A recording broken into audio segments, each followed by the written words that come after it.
अल्हम्दुलिल्लाहि वहदा वस्सलातु वस्सलामु अला मन ला नबिय्य बाद अम्मा बाद।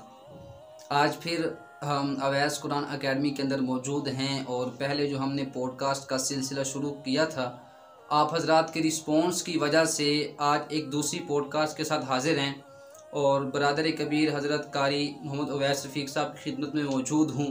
और आज फिर हम कुछ सवालात लेकर हाज़िर हुए हैं, उनके जवाबात आपकी सिमाअतों के नज़र। तो सबसे पहले मैं मशकूर हूँ बरादर कबीर कारी मोहम्मद अवैस रफ़ीक साहब का कि उन्होंने हमें वक़्त इनायत फ़रमाया।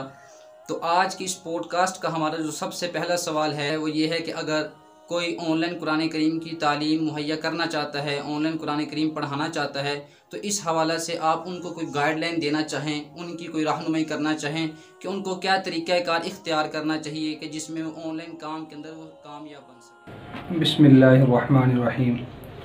भाई ने सवाल ये किया कि अगर कोई इंसान, कोई बंदा नया काम स्टार्ट करना चाहता है, अपना इंस्टीट्यूट बनाना चाहता है, एकेडमी बनाना चाहता है पढ़ाने के हवाले से, तो उसके लिए क्या रहनुमाई आप दे सकते हैं या किस तरीके से वो बंदा काम को शुरू कर सकता है। तो सबसे पहली चीज़ ये है, ये हमारा दुनिया का भी एक कानून भी है कि जिस काम को भी हमने करना हो, जिस काम को शुरू करना हो, उस काम का सीखना बहुत ज़रूरी है।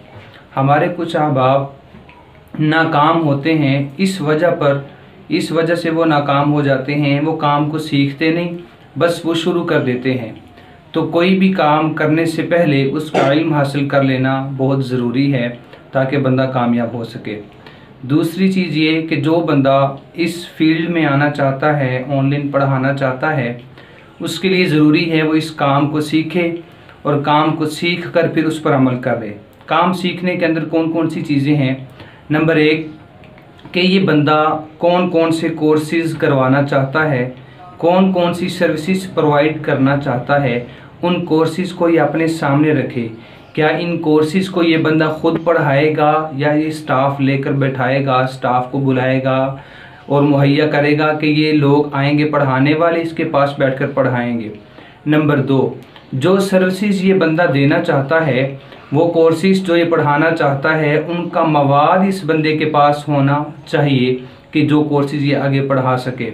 नंबर 3, पढ़ाने के लिए जिन चीज़ों की ज़रूरत है वो कौन सी है। सबसे पहली चीज़ है, आपके पास एक ऐसी जगह का इंतखाब होना चाहिए जिस जगह को आप रेगुलर बेस पर पढ़ाने के लिए इस्तेमाल कर सकें, आप उसको एक नाम दे सकें। नंबर 2, बिजली की सहूलत। नंबर 3, इंटरनेट की सहूलत। नंबर 4, लैपटॉप या कंप्यूटर की सहूलत होनी चाहिए।